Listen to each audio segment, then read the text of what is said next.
లైఫ్లో మనం అస్సలు మర్చిపోలేని వాటిలో అమ్మమ్మ, నానమ్మ, తాతయ్యతో స్పెండ్ చేసిన మూమెంట్స్ కూడా ఒకటి కదా.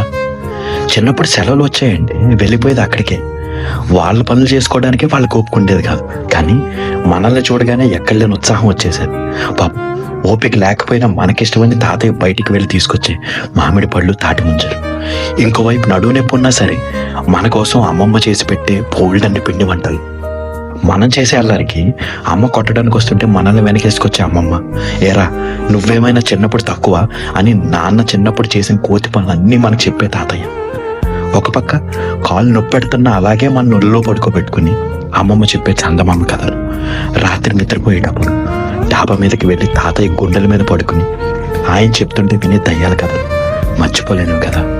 ఇంకా మనం ఇంటికి వెళ్ళిపోయేటప్పుడు అమ్మకు తెలియకుండా అమ్మమ్మ ఇచ్చే 100 రూపాయలు మన చేతులు పట్టుకుని, జాగ్రత్తరా నాన్న, బాగా చదువుకో, అల్లరి చేయకు, అమ్మని ఇబ్బంది పెట్టుకో అని మన చేతుల్ని వాళ్ళ చేతుల్లోకి తీసుకున్నప్పుడు ఆ ముడతలు పడిన వాళ్ళ చేతుల స్పర్శ లైఫ్లో ఒకే మర్చిపోలేము.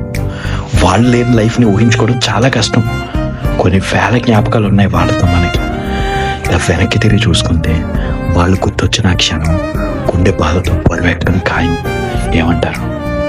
బ్యాండ్ మీరు బాయ్.